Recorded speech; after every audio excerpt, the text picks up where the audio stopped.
Good afternoon বন্ধুরা, আমি অনুরাধা আজকে আবার চলে এসেছি তোমাদের জন্য সহজ একটা রান্নার রেসিপি নিয়ে।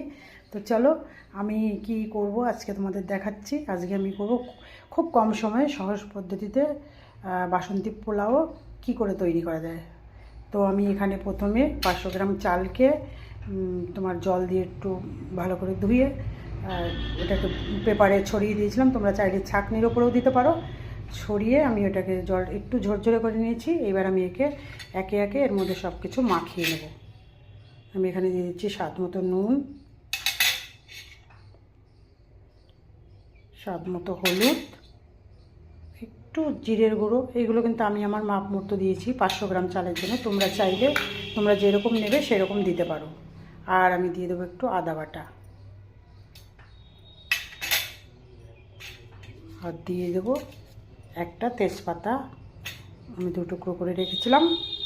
তো আমি এখানে কী দিলাম, এখানে দিলাম আদা বাটা, একটু জিরের গুঁড়ো, একটু হলুদ গুঁড়ো, আর একটু একটা তেজপাতা, স্বাদ মতো লবণ, আর একটু চিনিটা দিয়েছিলাম। চিনিটা আমি তোমাদের করে নিয়ে নামানোর আগে দেবো। আর একটু ঘিটাও তোমরা তোমাদের মাপ মতো দেবে। তো চলো আমি এটাকে প্রথমে হাত দিয়ে মাখিয়ে নেব। ভালো করে মাখিয়ে আমি একটু রেখে দেবো।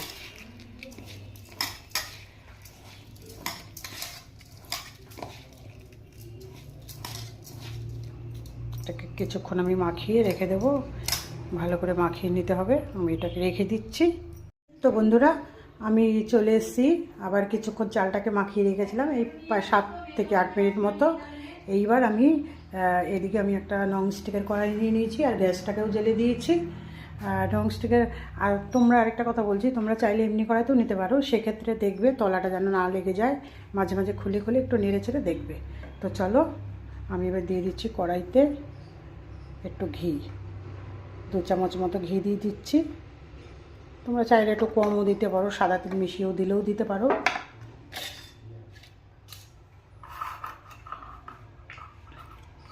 ভিডিওটা বারে বারে একটু হয়ে যাচ্ছে, আমি হাতে ধরে ক্যামেরাটা করছি তো এই জন্য একটু প্রবলেম হচ্ছে। এবার এটাকে আমি বাড়িয়ে দিচ্ছি গ্যাসটাকে। তো বন্ধুরা, এই দেখো আর কতগুলো কাজু কিশমিশ আমি জলের মধ্যে একটু ভিজিয়ে ধুয়ে তুলে নিয়েছিলাম। এটাকে একটু কড়াইতে ভেজে নেব। এবার আমি আর একটু ঘি দিয়ে দেবো। ঘিটা আমি একটু বেশি দিচ্ছি, কেন না আমি এখানে কোনো রকমের তেল ইউজ করবো না আজকে, ওই জন্য ঘিটা একটু বেশি দিচ্ছি। আর আমি দিয়ে দিচ্ছি একটা তেজপাতা, একটু গোটা গরম মশলা আমি ফাটিয়ে নিয়েছিলাম, আর এক টুকরো দারচিনি। এটাকে আমি ফোড়নে দিয়ে দিচ্ছি। একটু নেড়ে চেড়ে নেব। আর দিয়ে দিচ্ছি কটা চেরা কাঁচা লঙ্কা। এটাকে আমি একটু নেড়ে চেড়ে নিয়ে নেব। এবার আমি এখানে দিয়ে দিচ্ছি তোমার মেখে রাখা চালটা। এটাকে আমি একটু নেড়ে চেড়ে নেব। এটাকে আমি একটু নেড়ে চেড়ে নিচ্ছি। নিয়ে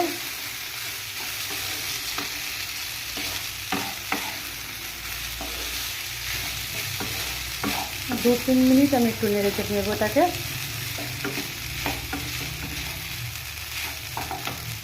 বন্ধুরা, নুন চিনিটা কিন্তু চিনিটা আমি এখনও দিইনি, পরে দেবো। নুনটা কিন্তু আমি মাখানোর সময় দিয়েছিলাম, পরে আমি একটু দেখবো, যদি লাগে তবে দেবো। নুনটা তোমরা কিন্তু একদম একটু চেক করে নেবে। আমি 1-2 মিনিট নেড়ে চেড়ে নেবো। আর সেই সময় গ্যাসের আঁচটা কিন্তু মিডিয়াম টু লোতে দেবে।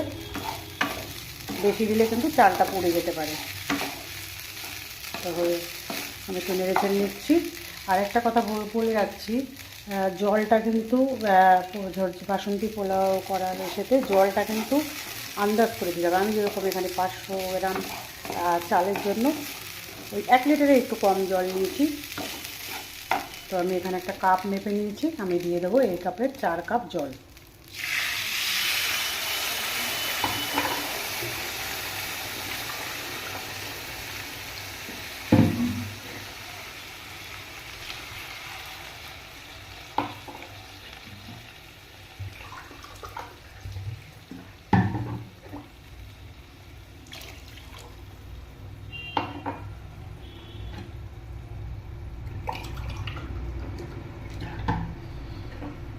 তো তো 4 কাপের আমি একটু কমই দিলাম, যদি লাগে আমি পরে দেবো, নাহলে ভাতটা কিন্তু আবার বেশি গলে যাবে।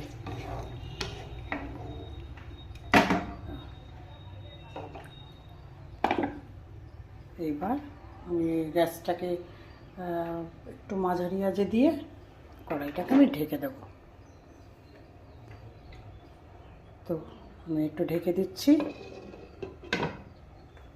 তো আমার হয়ে গেলে আমি তোমাদের নামিয়ে ফাইনালিটা দেখাবো। মাঝখানে একবার খুলে আমি একটু নেড়ে দেবো আর কাজু কিশমিশটাকে দিয়ে দেবো।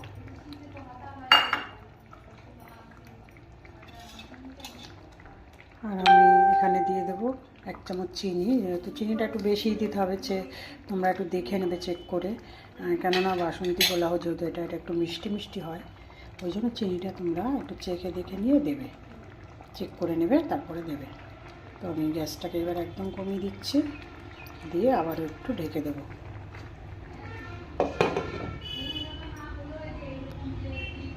তো বন্ধুরা, আমি এবার চলে এসেছি, এবার তোমাদের ফাইনাল এটা দেখাচ্ছি। আমার কিন্তু কম সময়ে তৈরি হয়ে গেছে বাসন্তী পোলাও। তো আমি এবার একটু তোমাদের নেড়ে চেড়ে দেখাচ্ছি।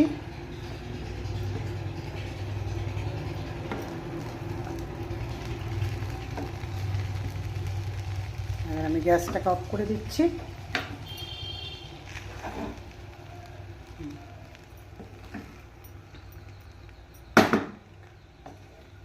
দেখো বন্ধুরা, একদম কম সময়ে আর অল্প মশলা দিয়ে তৈরি হয়ে গেল আমার একদম দারুণ স্বাদের বাসন্তী পোলাও। তো আজকে তোমাদেরকে আরেকটা কথা বলা হয়নি বন্ধুরা, আমি কিন্তু আজকে চলে এসেছিলাম আমার শাশুড়ি মার রান্নাঘরে। হ্যাঁ, আমি এসেছি রানাঘাটে আমার শ্বশুরবাড়ি। আমি আমার শাশুড়ি মার রান্নাঘরে চলে এসেছিলাম।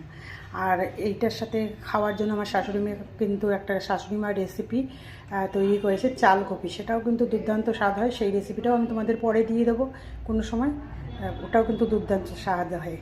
তো আজকে দেখো আমার বাসন্তী পোলাওটা একদম রেডি হয়ে গেছে। এটা ফাইনাল লুক। আমি আর কিছুতে নেমে দেখালাম না, এইভাবেই তোমাদের দেখিয়ে দিলাম। আজকের মতো এই অবধি, টাটা।